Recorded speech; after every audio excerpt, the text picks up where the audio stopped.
Kita lanjutkan ke bahasan ayat yang kedua. Qul ya ayyuhal kafiruna, ini udah. Sekarang yang kedua, la a'budu ma ta'buduna. La huruf apa? Harfun nafi. Harfun nafi. Nafi ya. Orang menyebutnya nafi atau asalnya harfun nafi, atau juga boleh nafi ya. Nafi. Kalau lengkapnya segini. Nafiyatun. Harus kau bilang la nafiyah. La nafiyah ya, huruf la yang menafikan. Karena huruf-huruf itu dianggap muannas, alif, ba, ta itu dianggap muannas, makanya la juga la nafiyatun. Tapi kalau berupa isim masdar berarti harfun nafi, kalau isim fa'ilnya nafiyatun. Jadi la ini adalah harfun nafi. Nah, berikutnya la harfun nafi artinya tidak. Sesudahlah apa? A'budu. A'budu fi'il apa isim? Fi'il apa? Fi'il mudhari. Apa cirinya fi'il mudhari? Ada huruf mudhari. Apa huruf mudharinya? Alif, Hamzah. Nah, ini a'budu adalah fi'il mudhari. Cirinya di sini diawali oleh huruf mudhara'ah berupa a, hamzah.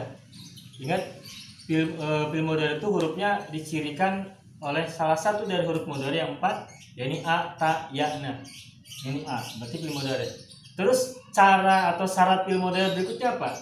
Ujungnya doma. A'budu, ingat ya. Yang dasarnya sebelum ada bukan masuk kelompok ke fi'il yang 5, af'alul khamsah. Jadi la a'budu. Nah, saya ingin sampaikan satu hal gini. La a'budu, aku tidak menyembah. La artinya tidak. A'budu fi'il mudhari. Nah, dalam bahasa Arab dan ilmu nahwu ya, itu huruf nafi itu ada banyak. Huruf yang bermakna tidak itu ada beberapa. Salah satunya adalah la. Nah, saya ingin sampaikan sekaligus juga buat wawasan kita bahwa huruf nafi itu tidak hanya la, tapi juga ada ma, ada la. Nah, ada satu lagi la.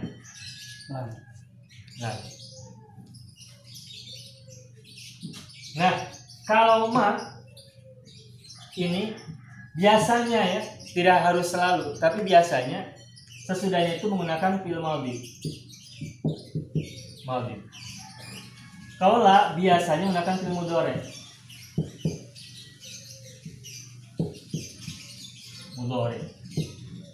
Makanya kalau misalkan kita mengatakan misalnya kata a'budu lah. A'budu itu kan fi'il mudhari. Aku tidak menyembah. Kalau a'budunya fi'il mudhari, kata kerjanya, maka huruf nafinya gunakan huruf la. Jadi la a'budu.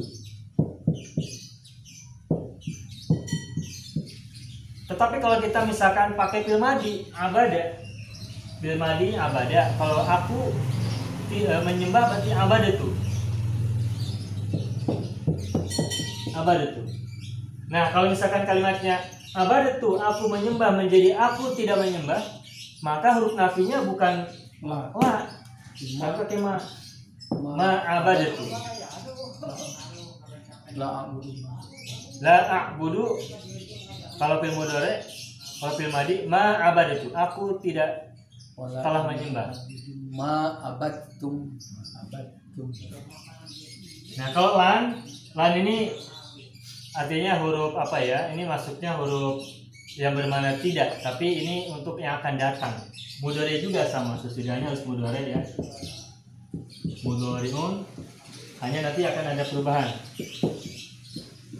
Lan a'buda, artinya patah. Lan a'buda.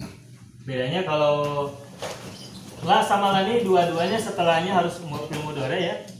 Tetapi bedanya kalau la itu tidak membuat huruf sesudahnya menjadi mansub, nggak jadi la a'buda, tapi tetap domah la a'budu.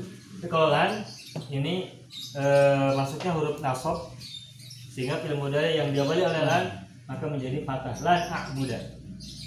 Lan tardo. Nah, tetapi akan ada perbedaan kalau la itu tidaknya untuk sekarang. Jadi kalau lan itu artinya tidak akan pernah. Lan a'buda, sekali-kali aku tidak akan menyembah. Jadi kalau la a'budu, aku tidak menyembah saja. Apa bedanya la a'budu, aku tidak menyembah, dengan lan a'buda? Kalau lan a'budu artinya aku tidak menyembah. Tapi kalau lan a'buda, aku sama sekali tidak akan menyembah. Lantardo tidak akan pernah ridho. Nah, gitu. Lantardo tidak akan pernah ridho. Gitu ya. Nah, jadi apa perbedaan penggunaan la sama ma? Kalau ma itu sesudahnya menggunakan fi'il madhi. Contohnya ma abadatu, ma jalastu, ma katabtu. Ma kadzaba al-fuadu ma ra'a. Ma kadzaba al-fuadu ma ra'a. Ma itu huruf nafi, kadzaba fi'il madhi. Al-fuadu fa'ilnya. Ma kadzaba al-fuadu ma ra'a. Gitu ya. Sedangkan kalau la sesudahnya fi'il mudhari. Meskipun nanti kita akan temukan dan dibolehkan setelah la itu boleh fi'il madhi juga. Tapi nanti ada waktu-waktu tertentu. Sama juga setelah ma boleh fi'il mudhari juga.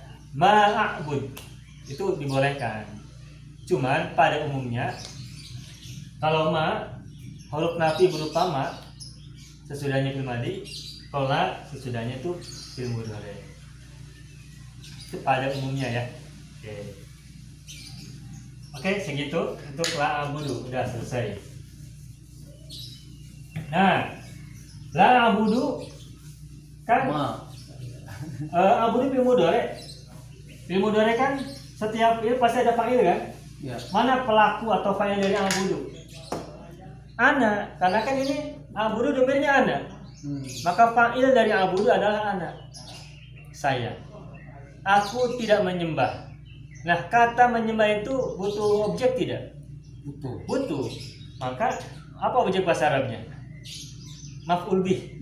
Maf'ulun bih. Setiap ada fi'il pasti ada fa'il, dan kalau fi'il itu berupa fi'il muta'addi yang butuh objek, maka sesudahnya ada maf'ul bih. Nah, aku tidak menyembah. Apa? Yang tidak aku sembah itu apa? Harus ada objek. Maka ma di sini ini adalah maf'ul bihinya. Nah, ini maf'ul bih. Tuh. Objek. Tapi maf'ul bihnya mabni ala sukun. Min setelahnya alif. Alifnya kan nggak ada harakatnya, ini berarti sukun. Kan maf'ul bih itu kalau isimnya biasa, bukan isim yang mabni, yang mu'rab. Kalau isimnya mu'rab, maka ketika maf'ul bih harusnya mansub. Harus kelihatan fathah maksudnya. Tetapi karena ma ini adalah kata yang mabni, isim yang mabniun ala sukun, terakhirnya alif dan alifnya tidak ada harokatnya, ini berarti mabniun ala sukun.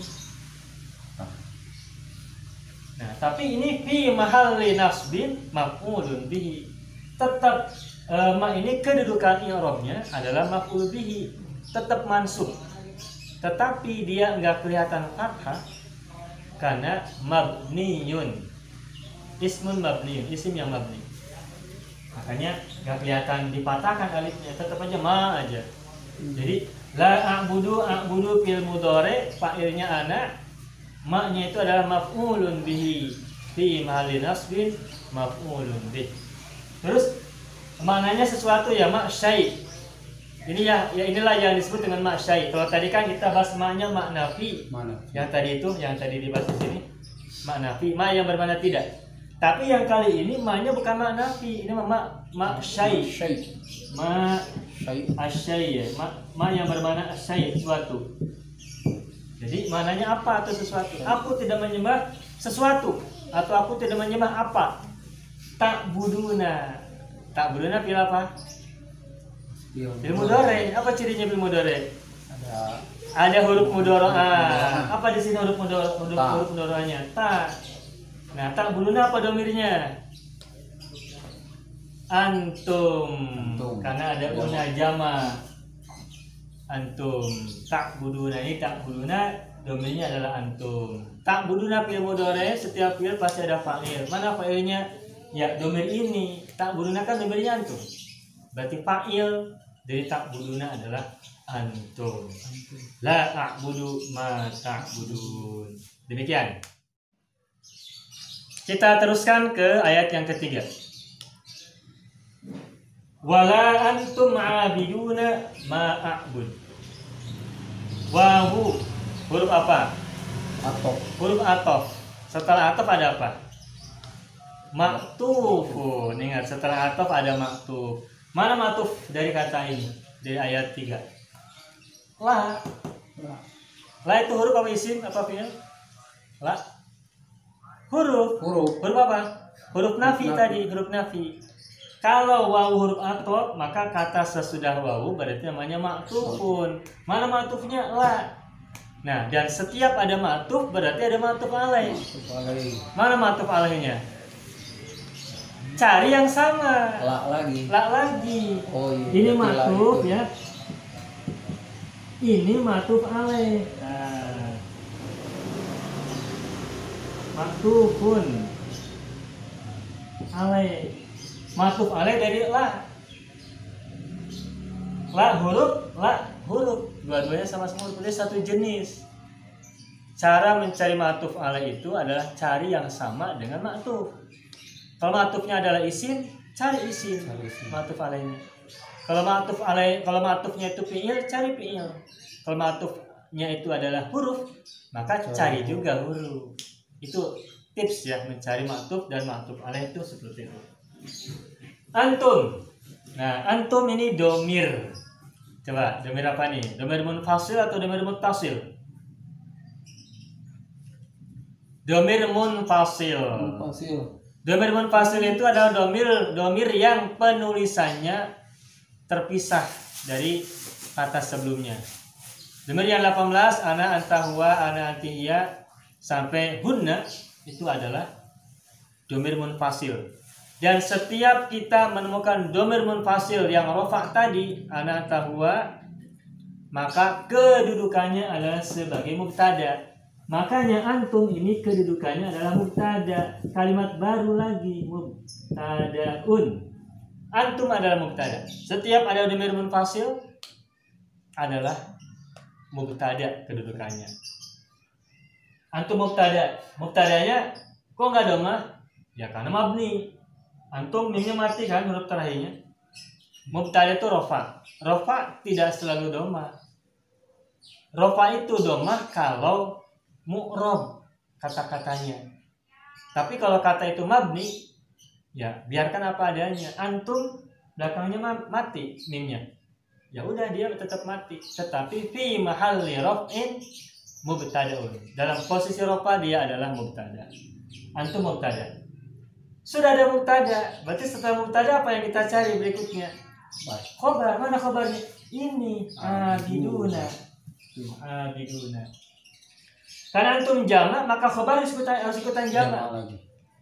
Jama dari abidun, abiduna pakai pola tambahan una di belakang. Kayak fa'iluna, kafiruna yang tadi, kafiruna. Jama. Abiduna isim apa fi'il? Abiduna. Isim. Kalau fi'il kan nggak cocok, fi'il mudhari nggak ada huruf mudhari hanya. Fi'il madi nggak begini bentuknya, nggak ada yang una fi'il madi. Fi'il amar fi'il lain nggak ada yang cocok. Isimnya isim apa? Nah, kembali ke sigot. Abiduna ini asal mufradnya adalah abidun. Ya, abidun. Nah, abidun itu adalah mufrad. Abidun itu adalah mufrad dari kata apa? Abada. Abidun isim fa'il, fi'il madinya adalah abada. Abidun berarti apa tadi? Abidun adalah isim fa'il ya. Wazannya fa'ilun. Jamak dari abidun bisa menggunakan abiduna atau juga bisa menggunakan kata ubadun, para penyembah. Wala antum, dan kalian juga tidak, terjemahkannya gitu. Dan kalian juga tidak abiduna, menyembah atau orang-orang yang menyembah. Nah, abiduna isim fa'il. Tapi maknanya adalah kata yang membutuhkan objek. Dan kalian tidaklah menyembah. Nah, kata menyembah itu butuh objek tidak? Butuh. Butuh. Maka kata ma sesudah kata abiduna ini adalah maf'ul bihi. Maf'ul bihi dari mana? Dari abiduna. Loh, mungkin ada yang bertanya, abiduna kan bukan fi'il. Ya. Kalau fi'il memang ada fi'il, ada fa'il, ada maf'ul bihi. Ya. Isim mah tidak punya maf'ul bihi. Nah, itu betul. Tetapi kadangkala ada isim yang memerlukan adanya maf'ul bihi. Kapan isim bisa memiliki maf'ul bihi? Ketika isim itu maknanya adalah transitif. Maknanya muta'addi, membutuhkan objek. Tidak harus ada maf'ul bihi, tapi kalau dia harus ada maf'ul bihi, dia bisa memiliki maf'ul bihi. Contohnya ini, abiduna menyembah, ma apa? Nah, ma ini adalah maf'ul bihi lagi, sama dengan ma yang di sini. Masyai. Ma syai lagi. I'rabnya adalah maf'ul bihi fi mahalli nasbin maf'ulun bihi. Mabniun ala sukun, ya, tetap mabni ala sukun. A'budu terakhir, a'budu fi'il mudhari. Fi'il mudhari cirinya apa? Ada huruf mudhara'ah, a berupa a dan ujungnya doma. Selesai bahasan ayat yang ketiga.